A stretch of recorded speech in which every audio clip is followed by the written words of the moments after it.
მშობლების სიწმინდე საუკეთესო ქრისტიანული აღზრდაა. დაე ბავშვების პიროვნებაში ღმერთს ხედავდეთ და მივცეთ მათ ღვთის სიყვარული.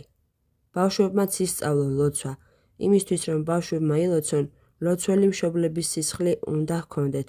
აქ ზოგიერთნი შეცდომას უშვებენ და ამბობენ, რადგანაც მშობლები ლოცულობენ, არიან ღვთისმოშიშნი, კითხულობენ წმინდა წერილს და შვილებსაც ზრდიან სწავლითა და მოძღვრებით აუფლისაითა, ბუნებრივია შვილებიც კარგები გამოვლენ. თუმცა, აჰა ინებეთ ბავშვების დათრგუნვის გამო საპირისპირო შედეგებს ვიმკით. არ არის საკმარისი მხოლოდ მშობლების ღვთისმოშიშება, მათ არ უნდა დათრგუნონ ბავშვები, რომ ძალად გახადონ ისინი კარგები. როდესაც რელიგიურ საკითხებს ეგოისტურად ვუდგებით, ამით შესაძლოა შვილები ქრისტეს დავაშოროთ. ბავშვებთან არ არის საჭირო ზეწოლა. ნუ აიძულებთ მათ, რომ ეკლესიაში იარონ. შეგიძლიათ თქვათ, ვისაც სურს, შეუძლია ჩემთან ერთად, ან მოგვიანებით წამოვიდეს ეკლესიაში. მიეცით ღმერთს საშუალება ისაუბროს მათ სულებში. ზოგიერთი ღვთისმოშიში მშობლების შვილები, როცა იზრდებიან, დაუმორჩილებლები ხდებიან. თავს ანებებენ ეკლესიასაც და ყველაფერსაც და სხვაგან ეძებენ დაკმაყოფილებას. ამის მიზეზი არის ის დათრგუნვა, რომელსაც იყენებენ მათ მიმართ კეთილი მშობლები, ვითომ ღვთისმოშიშმა მშობლებმა, რომლებიც ზრუნავდნენ, რომ მათი შვილები კარგი ქრისტიანები გამხდარიყვნენ, მათი ამ ადამიანური სიყვარულით ზეწოლა მოახდინეს შვილებზე და საპირისპირო შედეგი მიიღეს. ანუ ბავშვები პატარაობიდანვე ითრგუნებიან და როცა უკვე სრულწლოვანები ხდებიან, სავალალო შედეგებამდე მიდიან. წინააღმდეგობის სულისკვეთების გამო იწყებენ ქუჩის ბიჭებთან მეგობრობას და ბილწ სიტყვაობას. ამის საპირისპიროდ მათი ყურება, ვინც თავისუფლებაში იზრდება, ამასთანავე ხედავს უფროსების კარგ მაგალითს, სიხარულით გვავსებს. საიდუმლო ის არის, რომ შენ თვითონ იყო კარგი, წმინდანი, რათა შთააგონო, ნათელი მაგალითი მისცე შვილებს. ბავშვების ცხოვრებაზე აშკარა ზეგავლენას ახდენს მშობლების ცხოვრება. თუ მშობლები იჟინებენ, აბა ახსარება თქვი, აბა ეზიარე, აბა ის გააკეთე, არაფერი გამოდის. მაშინ როცა ბავშვი ხედავს შენს ცხოვრებას, როგორც შენ ცხოვრობ, იმას გადასცემ შვილსაც. ცხოვრობ შინაგანად ქრისტეში. ამას გადასცემ შენ შვილსაც.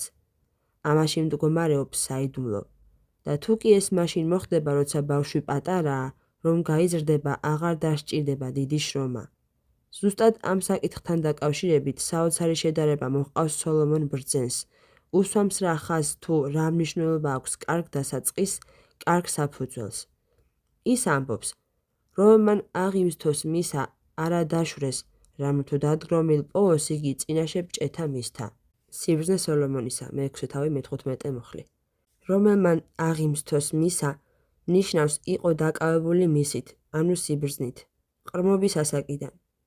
სიბრძნე არის ქრისტე, სიტყვა დადგრომილად ნიშნავს ახლოს ყოფნას.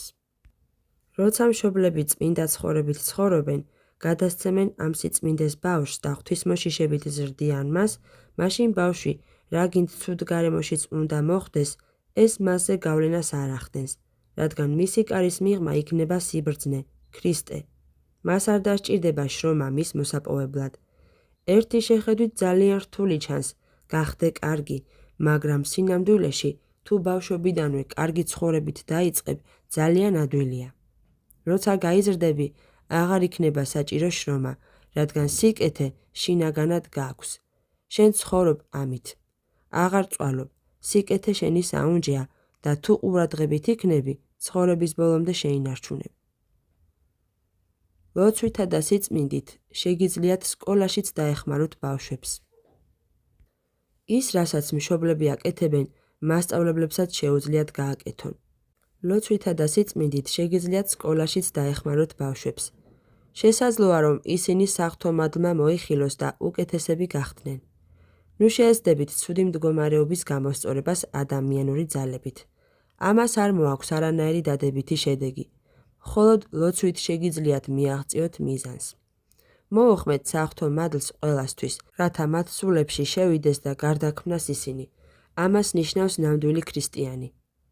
თქვენ მასწავლებლები, საიდუმლოდ თქვენ და შეუცნობლად გადასცემთ ბავშვებს შფოთს და ზეგავლენას ახდენთ მათზე. შფოთი რწმენით განიდევნება. რას ვამბობთ? და ყოველი ცხოვრებაი ჩვენი ქრისტესა ღმერთსა ჩვენსა შევვედროთ. გონირულად უპასუხეთ ბავშვების სიყვარულს. ასე თუ კი ისინი შეგიყვარებენ, შეძლებთ, რომ შუამავლები გახდეთ და ქრისტესთან მიიყვანოთ ისინი. და თქვენი სიყვარული იყოს ჭეშმარიტი. ნუ შეიყვარებთ ბავშვებს ადამიანურად, როგორც ამას ჩვეულებრივ მშობლები აკეთებენ. ამით ვერ დაეხმარებით ბავშვებს. სიყვარული ლოცვით, ქრისტეს მიერი სიყვარული, ამას მოაქვს ნამდვილი სარგებელი.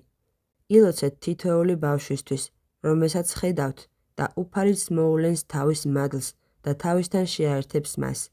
სანამ საკლასო ოთახში შეხვალთ და განსაკუთრებით რთულ ჯგუფებში, ილოცეთ უფალო იესო ქრისტე, ჯგუფში რომ შეხვალთ.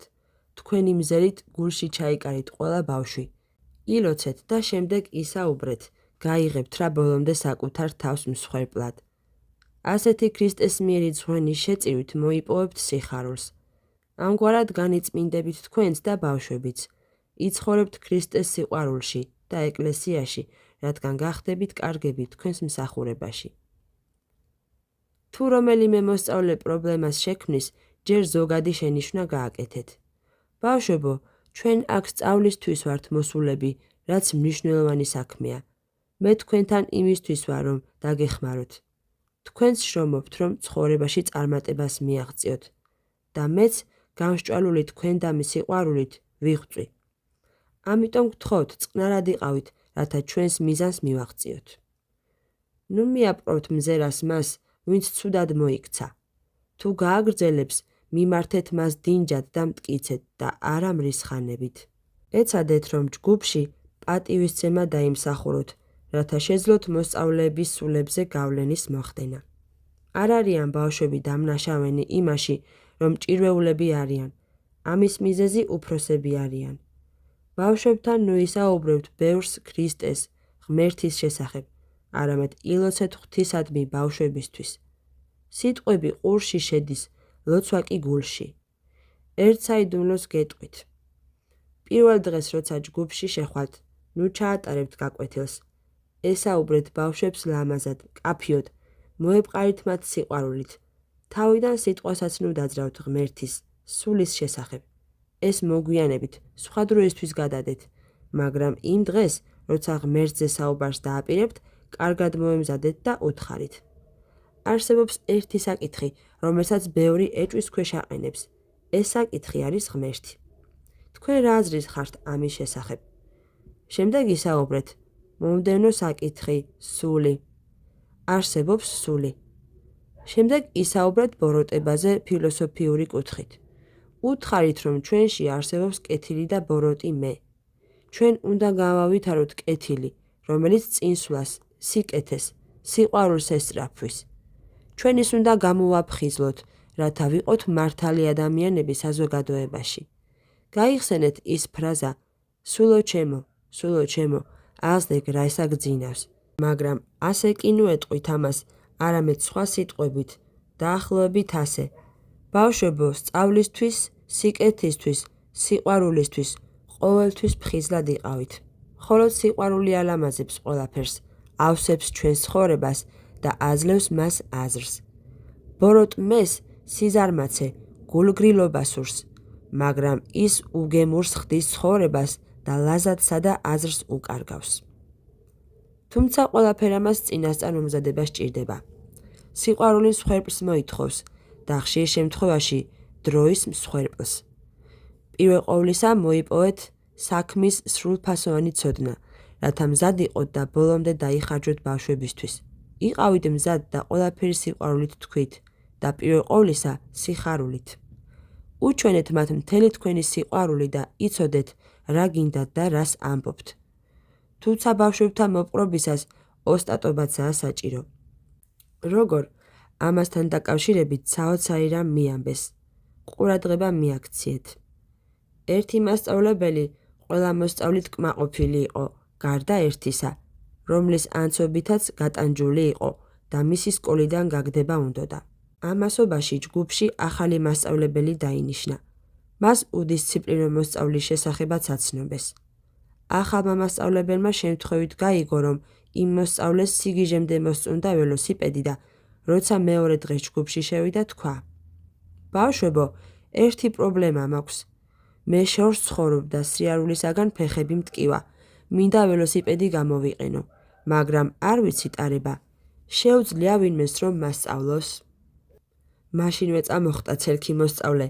მე შემიძლია გასწავლოთ. იცი ტარება? დიახ, ვიცი. და იმ დღიდან მოყოლებული ისეთი კარგი მეგობრები გახდნენ, რომ ძველი მასწავლებელი ამას რომ ხედავდა, წუხდა, რადგანაც გრძნობდა, რომ თავად არ იყო ღირსი მოსწავლის პატივისცემა დაემსახურებინა. ხშირად ისეც ხდება, რომ სკოლაში ობოლი მოსწავლეებიც არიან. რთული რამეა ობლობა, ვისაც მშობლების სითბო დააკლდა და თანაც პატარაობიდან ცხოვრებაში გაუბედურებული დარჩა. ხოლო თუ მან შეიძინა სულიერი მშობლები, ქრისტე, ღვთისმშობელი, მაშინ წმინდანი გახდება. ობოლ ბავშვებს სიყვარულითა და გაგებით მოეკიდეთ, მაგრამ პირველ ყოვლისა დააკავშირეთ ისინი ქრისტესთან, ეკლესიასთან. ასწავლეთ ბავშვებს, რომ ღვთის შეწევნა ითხოვონ. ბავშვების წარმატების წამალი და მთელი საიდუმლო არის სიმდაბლე. ღვთისადმინდობას მოაქვს სრული უსაფრთხოება. ღმერთი არის ყველაფერი. არავის ძალუც თქმა, მე ვარ ყველაფერი. ეს ეგოიზმს აძლიერებს. ღმერთს სურს, რომ ბავშვებს სიმდაბლისკენ გავუძღვეთ. სიმდაბლის გარეშე ვერც ჩვენ და ვერც ბავშვები ვერაფერს მივაღწევთ. როცა ბავშვებს ამხნევებთ, სიფრთხილეა საჭირო. ბავშვს არ უნდა უთხრათ, შენ ყველაფერი გამოგივა, შენ გამორჩეული ხარ, ახალგაზრდა ხარ, მამაცი ხარ, შენ სრულყოფილი ხარ. ასე ვერ მოუტანთ ბავშვებს სარგებელს. ამის ნაცვლად შეგიძლიათ უთხრათ, რომ ილოცოს. მიმართეთ მას ასე: შვილო ჩემო, ნიჭები, რომლებიც შენ გაქვს, ღმერთმა გიბოძა. ილოცე, რომ ღმერთმა ძალა მოგცეს, რათა განავითარო ეს ნიჭები და წარმატებას მიაღწიო. ილოცე, რომ ღმერთმა მადლი მოგანიჭოს. აი ეს არის ყველაზე სრულყოფილი. ბავშვებმა უნდა ისწავლონ, რომ ყველა საკითხში ღვთის შეწევნა ითხოვონ. შექებას ბავშვისთვის ზიანი მოაქვს. რას ამბობს წმინდა წერილი? ერო ჩემო, რომელი გნატრიან თქვენ, იგინი გასდუნებენ თქვენ და კვალსა ფერხთა თქვენთასა შეგირყევენ. ვინც გვაქებს, გვაცდუნებს და ცხოვრების გზებს გვირევს. რა ბრძნულია ღვთის სიტყვები. შექებით ბავშვები მომზადებელნი ხვდებიან ცხოვრებისეულ სიძნელეებს, გამოდიან შეუგუებლები, იბნევიან, საბოლოოდ კი წარუმატებლები რჩებიან. დღეს წამხდარია ქვეყანა, პატარა ბავშვს სულ საქებარი სიტყვებით მიმართავენ, არ ტუქსავენ, ყველაფერში ემორჩილებიან, არ ეწინააღმდეგებიან. ის კი ეჩვევა ამას და არ ძალუც მართებულად დაუპირისპირდეს ყველაზე მცირე სირთულესაც კი. როგორც კი ვინმე შეეწინააღმდეგება, ძალა ეცლება და მხნეობას კარგავს. პირველ რიგში მშობლები არიან პასუხისმგებლები შვილების ცხოვრებისეული წარუმატებლობისთვის და შემდეგ მასწავლებლები. ისინი გამუდმებით აქებენ მათ, ეუბნებიან ეგოიზმის წამაქესებელ სიტყვებს, არ აზიარებენ ღვთის სულს და აშორებენ მათ ეკლესიას. როდესაც ცოტათი წამოიზრდებიან და სკოლაში ასეთი ეგოიზმით მიდიან, შორდებიან და უგულებელ ყოფენ სარწმუნოებას, კარგავენ ღვთის, მშობლებისა და ყველას პატივისცემას. ხდებიან დაუმორჩილებლები, უხეშები, უმოწყალოები. არ აქვთ რა არანაირი მოკრძალება ღვთისა და სარწმუნოების მიმართ. ამგვარად საზოგადოებას ეგოისტები აღუზარდეთ და არა ქრისტიანები. გამუდმებული ქებით ბავშვები ვერ წარემატებიან. გამუდმებული ქებით ბავშვები ვერ წარემატებიან, ხდებიან ეგოისტები და ქედმაღლები. ენდომებათ, რომ მთელი ცხოვრება გამუდმებით აქონ, თუნდაც რომ ტყუილი უთხრან. სამწუხაროდ დღეს ყველა მისწავლა ტყუილის თქმა, ხოლო ქედმაღლები ამას იწყნარებენ. ეს მათი საკვებია. თქვი და თუნდაც ტყუილი იყოს, თუნდაც ირონია იყოს, ამბობენ ისინი. ეს არ არის ღვთისათვის სათნო, მას ჭეშმარიტება სურს. სამწუხაროდ ამას ყველა ვერ გებულობს და სრულიად საპირისპიროს აკეთებენ. როცა ბავშვებს განუწყვეტლივ, განუსჯელად აქებ, მათ მზაკვარი განცდის. მათში ეგოიზმს აღძრავს და პატარაობიდანვე მშობლებისგან და მასწავლებლებისაგან ქებას მიჩვეულნი შესაძლოა სწავლაში კი წარემატებიან, მაგრამ რა ხეირი. ცხოვრებაში ეგოისტები გამოვლენ და არა ქრისტიანები. ეგოისტები ვერასდროს ქრისტიანები ვერ გახდებიან. მათ გამუდმებით სურთ, რომ ყველა მაქოს, ყველას უყვარდეს, ყველამ კარგი თქვას მათზე. ეს კი ჩვენს ეკლესიას, ღმერთს არ სურს. ჩვენი სარწმუნოება არ იწონებს ამ გზას, ასეთ აღზრდას. პირიქით, სურს, რომ ბავშვებმა პატარაობიდანვე სიმართლე ისწავლონ. ქრისტეს ჭეშმარიტება ცხადყოფს, რომ თუ ადამიანს აქებ, მას ეგოისტად აქცევ. ეგოისტი არის გონებააბნეული და იმართება ბოროტისულის, ეშმაკის მიერ. ასე იზრდება რა ეგოიზმით პირველი, რასაც ის აკეთებს, არის ღვთის უარყოფა, რჩება ეგოისტად და არის შეუგუებელი საზოგადოებასთან. უნდა ვისწავლოთ სიმართლის თქმა, რათა ხალხმა გაიგოს რა არის სიმართლე. წინააღმდეგ შემთხვევაში ხელს ვუწყობთ მათ გაუნათლებლობას. როდესაც სხვას სიმართლეს ვეუბნებით, მაშინ ის სწორ მიმართულებას იღებს, ყურადღებით არის, ისმენს სხვის აზრს, თავშეკავებულია. ამიტომ ბავშვსაც უნდა ვუთხრათ სიმართლე. დავტუქსოთ, რათა გააცნო ბიეროს, რომ რასაც ის აკეთებს, არ არის კარგი. სოლომონ ბრძენი ამბობს, რომელი ერიდებოდის არგნითა ძესა თვისა, სძულს იგი, ხოლო რომელსა უყვარდეს, გულს მოდგინეთ სწავლინ. მაგრამ ისე კი არა, რომ კეტით ვცემოთ, რადგან ამით ზღვარს გადავდივართ და ვიღებთ საპირისპირო შედეგს. შექებით ბავშვებს პატარაობიდანვე ეგოიზმს ვასწავლით. ეგოისტს კი შეგიძლია დასცინო კიდეც, საკმარისია უთხრა, რომ ის კარგია, მასში ეგოიზმი გააზვიადო. და ამრიგად ის გეტყვის, ის მე მაქებს, ის კარგი ადამიანია. ეს არასწორია, რადგან ადამიანი იზრდება ეგოიზმით, ეწყება შინაგანი გაუგებრობა, იტანჯება, არ იცის როგორ მოიქცეს. მიზეზი კი ამ სულიერი აშლილობისა არის ეგოიზმი. თუ თავად ფსიქიატრები ამ საკითხს კარგად შეისწავლიან, აღმოაჩენენ, რომ ეგოისტი სულიერად დაავადებულია. არასდროს ჩვენს მოყვას ქებით და პირფერობით არ უნდა მივმართოთ, არამედ გავუძღვეთ სიმდაბლისა და ღვთის სიყვარულისკენ. და არც ჩვენ უნდა ვითხოვდეთ სხვებისაგან სიყვარულს ჩვენი ქების პასუხად. ვისწავლოთ, რომ ჩვენ გვიყვარდეს სხვები და ნუ მოვითხოვთ მათგან სიყვარულს. გვიყვარდეს ყველა და უანგაროდ გავიღოთ მსხვერპლი, რამდენადაც ძალგვიც დიდი, ჩვენი ქრისტეს მიერ ძმებისათვის ისე, რომ არ დაველოდებით მათგან ქებასა და სიყვარულს. ისინი იმას გააკეთებენ, რასაც მათ ღმერთი ეტყვის. თუ ნამდვილი ქრისტიანები არიან, ღმერთს დიდებას შესწირავენ, რომ მათ დავეხმარეთ ან კეთილი რჩევა მივეცით. ასე უხელმძღვანელეთ ბავშვებს სკოლაშიც. ეს არის ჭეშმარიტება. სხვაგვარად ბავშვები ხდებიან შეუგუებლები. არ იციან რას აკეთებენ და საით მიდიან. ამის მიზეზი კი ჩვენ ვართ, რადგან არ ვასწავლეთ მათ ჭეშმარიტება, სიმდაბლე, ღვთის სიყვარული. ვაქციეთ ისინი ეგოისტებად და აი შედეგიც სახეზეა. თუმცა არსებობენ ისეთი ბავშვებიც, რომლებიც აღიზარდნენ თავმდაბალი მშობლების მიერ და პატარაობიდანვე ღვთისა და წმინდა სიმდაბლის შესახებ ისმენდნენ. ეს ბავშვები არ უქმნიან სხვებს პრობლემებს. როცა მათ შეცდომაზე მიუთითებ, არ ბრაზდებიან, არამედ შეცდომის გამოსწორებას ცდილობენ, ლოცულობენ და ითხოვენ ღვთის შეწევნას, რათა არ გახდნენ ეგოისტები. როდესაც მე წმინდა მთაზე წავედი, ძალიან სათნობერებთან მოვხვდი. მათ არასდროს არ უთქვამთ ჩემთვის ყოჩაღ. ყოველთვის მარიგებდნენ, როგორ შევიყვარო ღმერთი და ვიყო ყოველთვის თავმდაბალი. მოვუხმო ღმერთს, რათა სულიერად გამაძლიეროს და მტკიცედ შევიყვარო იგი. არც კი ვიცოდი ეს ყოჩაღ და არც არასდროს მithხოვია. პირიქით, წუხდი, როცა ჩემი ბერები არ მტუქსავდნენ.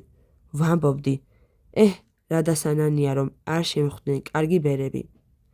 სურდა, რომ განვესწავლე, დავეტუქსე, კაცრად მომპყრობოდნენ. რაცაც ახლა გიყვებით, ეს რომ ვინმე მოისმინოს რას იტყვის, დაიბნევა და ვერ მიიღებს ამას, თუმცა ესაა მართებული, ესაა ჭეშმარიტი, ესაა სიმდაბლე. არც ჩემს მშობლებს უთქვამთ ჩემთვის ოდესმე ყოჩაღ, არც კი მინდოდა. ამიტომ, რასაც ვაკეთებდი, ყველაფერს უანგაროდ ვაკეთებდი. ახლა, როცა ხალხი მაქებს, ძალიან მწუხვარ და თავს უხერხულად ვგრძნობ. როგორ გითხრათ, ვერ ვღებულობ შინაგანად, როცა სხვები მეუბნებიან ყოჩაღ. ასეთმა სიმდაბლით აღზრდამ დიდი სარგებელი მომიტანა და ახლა რატომ არ მინდა რომ სხვებმა შემაქონ? რადგან ვიცი რომ ქება ადამიანს უნაყოფოს ხდის და განდევნის ღვთის მადლს.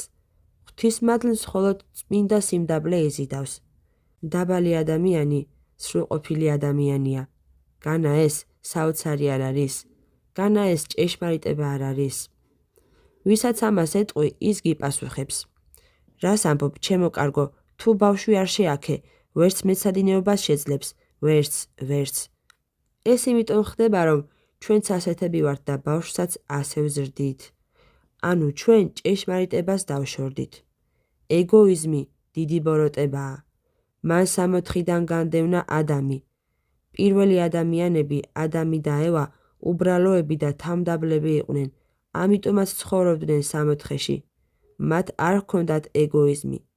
მათ, როგორც ამას საღვთისმეტყველო ენაზე ამბობენ, პირველქმნილება ჰქონდათ. როდესაც ვამბობთ პირველ ქმნილებას, გულისხმობთ იმ ნიჭებს, რომლებიც ღმერთმა ადამიანს შექმნისას მიმადლა.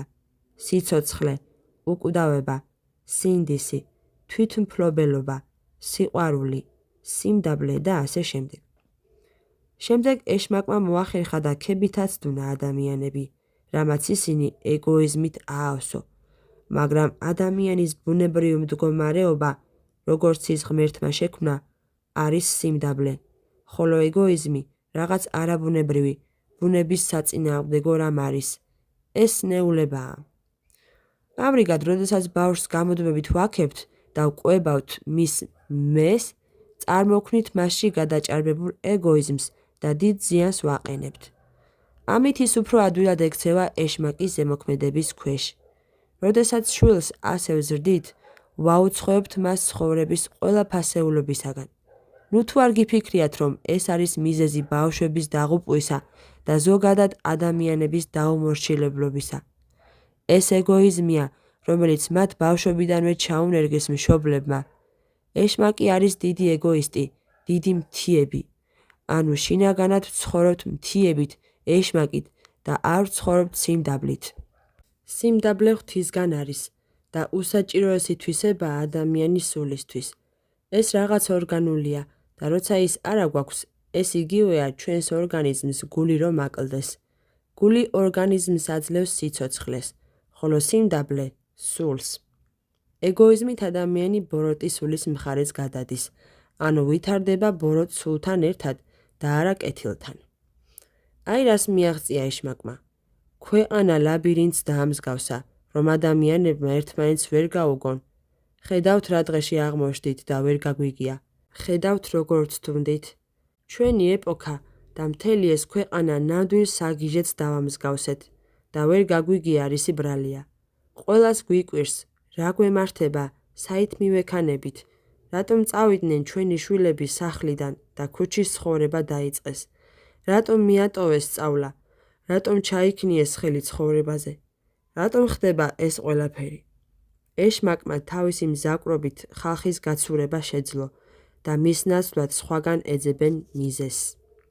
ექიმები, ფსიქოლოგები, როცა ადამიანი ცუდადაა და იტანჯება, ჩვეულებრივ ეუბნებიან, ნევროზი გაქვს, სტრესი გაქვს და ამის მსგავსი. ისინი არ აღიარებენ, რომ ეს ეშმაკის ხრიკებია და ის აქეზებს და აღვივებს ეგოიზმს ადამიანში. მაგრამ მიუხედავად ამისა, ეშმაკი არსებობს. ეს არის ბოროტი სული. თუ ვიტყვით, რომ ის არ არსებობს, გამოდის, რომ სახარებას უარყოფთ, რომელშიც მის შესახებაც არის საუბარი. ეშმაკი არის ჩვენი მტერი, ცხოვრებაში ჩვენი მეტოქე, ქრისტეს წინააღმდგომი და მას ანტიქრისტე ეწოდება. ქრისტე მოვიდა ქვეყანაზე, რათა გვიხსნას ეშმაკისაგან და ცხონება მოგვანიჭოს. ყოველივე ზემოთქმულიდან შემდეგი დასკვნა გამოგვაქვს. ბავშვებს უნდა ვასწავლოთ იცხოვრონ სიმდაბლით, უბრალოდ და არ მოითხოვონ შექება და ყოჩაღ. უნდა ვასწავლოთ მათ, რომ არსებობს სიმდაბლე, რომელიც არის ჯანსაღი ცხოვრება. დღევანდელი საზოგადოების მსოფლმხედველობას ბავშვებისთვის ზიანი მოაქვს. ამ საზოგადოებას სხვა ფსიქოლოგია, სხვა აღზრდა აქვს, რომელიც მიმართულია უღმერთო ბავშვებისადმი. ასეთ მსოფლმხედველობას ანარქიამდე მივყავართ და შედეგებსაც ხედავთ ბავშვებსა და ახალგაზრდებში. დღევანდელი ახალგაზრდობა გაიძახის, თქვენ უნდა გაგვიგოთ, მაგრამ ჩვენ არ უნდა გადავიდეთ მათ მხარეს. პირიქით, ჩვენ ვილოცებთ მათთვის, ვიტყვით იმას, რაც მართებულია. ვიცხოვრებთ ამ სიმართლით, ვიქადაგებთ ამას და არაფრით არ შეურიგდებით მათ სულისკვეთებას. ნუ შევბღალავთ ჩვენი სარწმუნოების სიდიადეს. ყოვლად დაუშვებელია მათი მსოფლმხედველობის შეწყნარება იმ საბაბით, რომ მათ დავეხმაროთ. ჩვენ უნდა ვიყოთ ის, რაც ვართ და ვიქადაგოთ ჭეშმარიტება, ნათელი. დაე ბავშვებმა წმინდა მამებისაგან ისწავლონ. წმინდა მამათა მოძღვრება ჩვენს შვილებს ასწავლის აღსარების, ვნებების, ბოროტების შესახებ. თუ როგორ ამარცხებდნენ წმინდანები თავიანთ ძველ კაცს. ჩვენ კი ვილოცებთ, რათა მათში ღმერთმა დაივანოს. ამინ.